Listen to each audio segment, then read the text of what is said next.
Well, hey guys, how you doing today? Going for my usual walk in the graveyard here. Beautiful, beautiful day today. Just right on that edge of being a little too hot, but I'll take it. I'll take the heat because I know we're here in Canada. The cold is coming, right? So enjoy it while you've got it. Get out, enjoy the sunlight.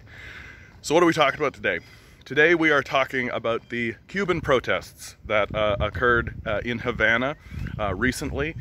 Absolutely worth pointing out that isn't it interesting how we're hearing all about these Cuban protests and the American empire is losing its mind because, oh, there's some protests going on in Cuba. Well, right across from Cuba, not very far, right, like on the map, little tiny scale, in Haiti, right, where there was a recent assassination of their leadership, which, if you don't know, has been linked to a couple of American former law enforcement people. Anyway, we're not here to talk about Haiti today, but there have been major protests for 3 years throughout Haiti in their government. No reporting whatsoever, absolutely no conversation about that in the media, but 1,000 people, maybe 2,000 people show up in Cuba, and the American empire loses its mind, right? And this, of course, is because America and the American empire is desperate to overthrow the Cuban Communist Party, to create regime change in that region, and to create a whole lot of problems for the communists there, because the Cuban Communist Party has been a resounding success for Cuba. I don't think that this can be argued any longer, that communism has been a complete success in Cuba. Cubans, since the communists came in, have experienced longer life expectancy. Literacy rates have gone up. They have one of the best medical communities in the world. People have housing. People have food. Everyone is taken care of. It's an egalitarian society where everything is being done in order to help and protect the people of Cuba. Can we say the same of America? Can we say the same of America? Is everybody in America taken care of, right? No. One would argue that that is not the case. And of course, Americans are quick to point out, oh, well, these Cubans, they're impoverished. That's what communism does. It impoverishes people. And meanwhile, for the last, 29 years? The last 29 years. Imagine if 29 years in a row, the UN declared that the thing that's hurting Cuba the most is the sanctions that the United States has put on Cuba. So Cuba is managing all of these major successes while dealing with enormous trade sanctions placed on it by the gigantic monster off of its coast, which is the United States. It's around this time, if you kick out of these videos, please be sure to like, share, subscribe, give it a comment. The algorithm loves comments. If you've got a little money jangling around your pocket, I could use a buck. We could use more funding for leftist voices, right? Fascism is popular and the fascists are well funded, so we could use even $1 helps, guys, so please consider donating. I also have a live stream, 6 to 9 p.m. Please be sure to come on in, Eastern Standard Time. Please be sure to come on in. We've got a great community going on where we are planning the revolutionary project. So please, please come on down. And why do we need a revolutionary project, right?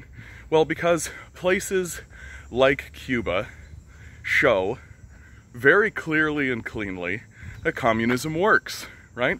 I don't even need to go to China and the major successes that they're having. I don't need to investigate the Soviet Union and the major successes it had after, before it got couped by the American empire, right? We don't need to talk about any of that.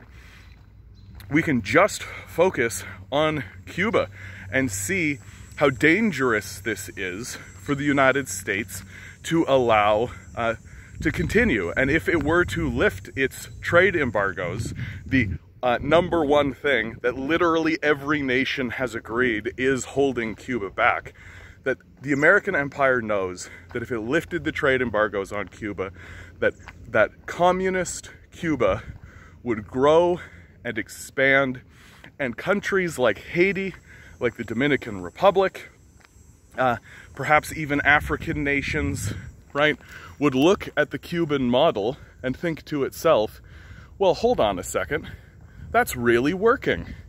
That's really, really working. We should adopt this communist model and use communism in our own countries. This is what the American empire can never tolerate. It can never tolerate the spread of communism throughout the world. And historically, America has done absolutely barbaric and demonic things on the world stage in order to prevent this quote-unquote spread of communism. I don't know why I said quote-unquote spread of communism. It's what it is. It is the spread of communism. So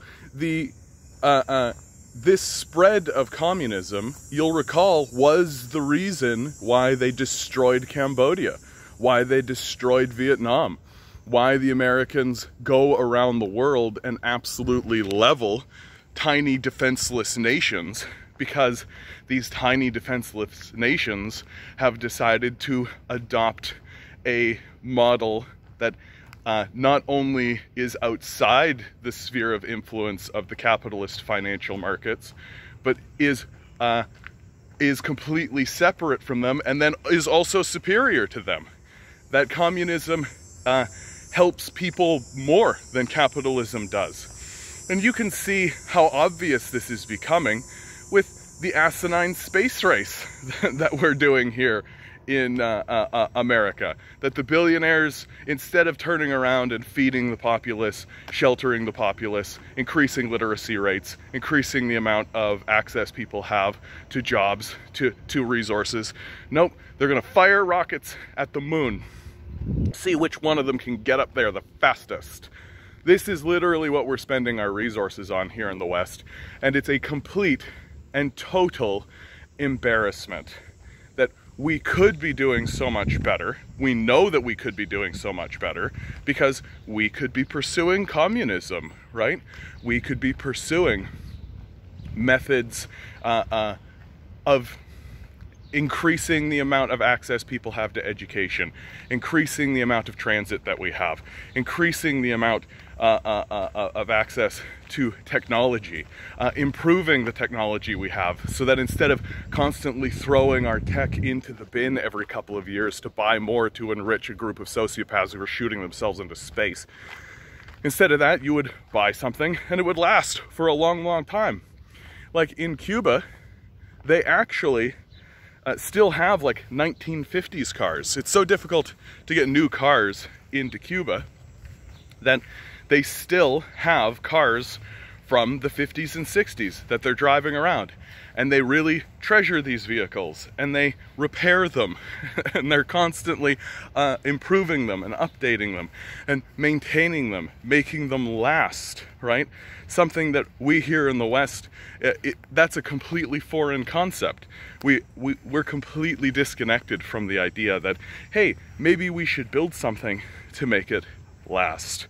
And this is another aspect of why the American empire is so terrified of Cuba, right?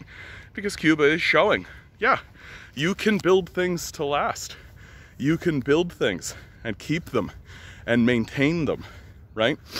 If everything that we have today is just going to turn into dust and glass and shatter and break down and just blow away in the wind in a very, very short period of time, because it's built that way, because American capitalism is completely disinterested in building things to last, because that means they can't sell you a new one. And over again, we are seeing the attacks happen against Cuba from America. And America is so frustrated because it absolutely wants to invade Cuba. This is the big question that people have. Why doesn't the United States just invade Cuba? It's right there, right? They're essentially defenseless, right? And the only thing that keeps America from invading Cuba, outside of the fact that Cuba doesn't have big oil reserves, right? Which is what the Americans care about. But it's decorum. This is literally the only thing that is protecting Cuba from a full-scale invasion. Is decorum. That the current leadership in the United States has taken a look at the rest of the world, and the rest of the world is saying, you should lift these sanctions on Cuba, allow Cuba to exist, allow it to be. The United States and Israel, the only two countries that vote against this resolution, and so maintain the embargoes. So the only thing that is keeping America from actually invading is that the rest of the world poo-poos it, that the rest of the world would be terrified by this, as if the constant invasions of the Middle East weren't enough, as if the constant invasions of Africa and South America isn't enough. No, no, it's the tiny island nation of Cuba. That's the tipping point. And what's funny is that that's actually the truth. There are lots of European nations who treat Cuba and who cherish Cuba. Canada cherishes Cuba in this way. And looking at an invasion of Cuba would decline the opinion of the Americans significantly in the eyes of its peers.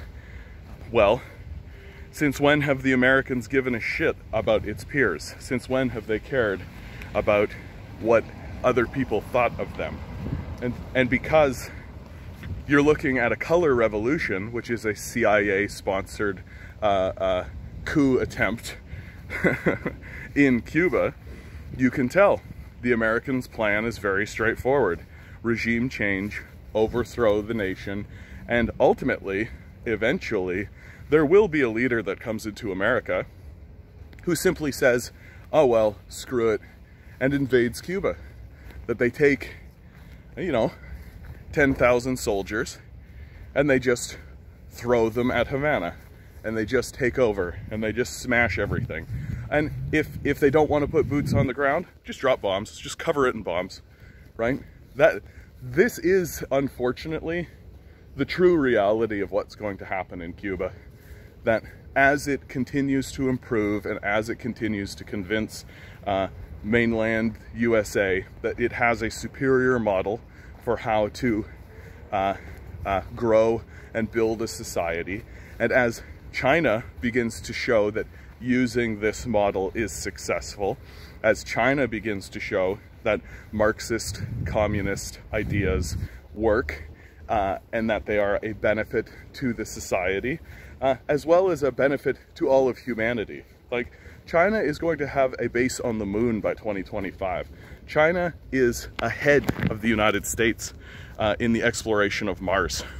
The idea that communism is just going away is an absolute farce. And what's so hilarious to me is that Americans constantly say that, oh, well, communism just fails. Well, then what's with the sanctions? What's with the sanctions? If communism just fails, then just let it, right? Then just let it. Why do you need to put sanctions on a nation that is going to fail anyway? And the reason is because the Americans know that communism is a superior model, and that the scariest thing for the capitalists is that the populace realizes this, that the populace wakes up and goes, oh, wait a minute, we've been bamboozled by these capitalists, and it looks like there's a functioning model elsewhere in the world that actually helps its citizens and builds a stable society. We could use some of that. And so, with that statement, please join the Revolutionary Project. We are building a revolutionary project.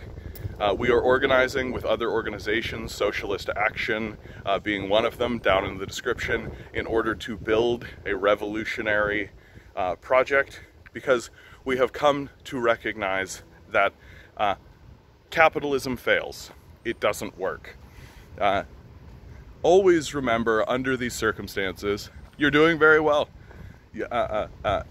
These capitalists spend hundreds of billions of dollars to gaslight you into believing that this is the greatest society in the world, when we have clear models that show that that's not the case. Always remember, you are a divine being, standing on divine energy. We could use some of it right now. Good luck. We're gonna need it.